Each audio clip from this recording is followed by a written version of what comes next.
ഭൂപടങ്ങളെക്കുറിച്ച് നോക്കുകയാണെങ്കിൽ നമ്മൾ വിവിധ ആവശ്യങ്ങൾക്കായി വ്യത്യസ്ത തരം ഭൂപടങ്ങൾ പ്രചാരത്തിലുണ്ട്. പ്രധാനമായും ഭൂവിനിയോഗം മനസ്സിലാക്കുന്നതിനും വാനനിരീക്ഷണങ്ങൾക്കും കാലാവസ്ഥാ പഠനത്തിനും സൈനിക ആവശ്യങ്ങൾക്കും രാജ്യാതിർത്തികൾ മനസ്സിലാക്കാനും എന്നിങ്ങനെ പലവിധ രീതിയിൽ ഉപയോഗിക്കുന്ന വ്യത്യസ്ത തരം ഭൂപടങ്ങളാണുള്ളത്. ഒരു പ്രത്യേക വിഷയത്തെ പ്രതിപാദിക്കുന്ന ഭൂപടത്തിനെ നമ്മൾ തീമാറ്റിക് ഭൂപടം എന്ന് പറയുന്നു. അതായത് ഒരു പ്രത്യേക തീം റെപ്രസെൻ്റ് ചെയ്തുകൊണ്ടായിരിക്കും ആ ഭൂപടം ഉള്ളത്. അതിനെ നമ്മൾ തീമാറ്റിക് ഭൂപടം എന്നാണ് പറയുന്നത്.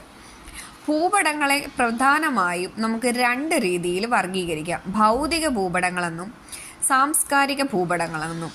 ഭൗതിക ഭൂപടം എന്ന് പറഞ്ഞാൽ ഭൂപ്രകൃതി, കാലാവസ്ഥ തുടങ്ങിയ പ്രകൃതിദത്തമായ സവിശേഷതകൾ ചിത്രീകരിക്കുന്ന ഭൂപടങ്ങളാണ് ഭൗതിക ഭൂപടങ്ങൾ.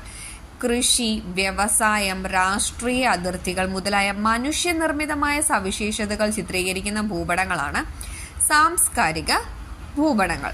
സാംസ്കാരിക ഭൂപടത്തിന് നമുക്ക് എക്സാമ്പിളായിട്ട് രാഷ്ട്രീയ ഭൂപടം, വ്യവസായ ഭൂപടം, ജ്യോതിശാസ്ത്ര ഭൂപടം എന്നൊക്കെ പറയാം. സൈനിക ഭൂപടം.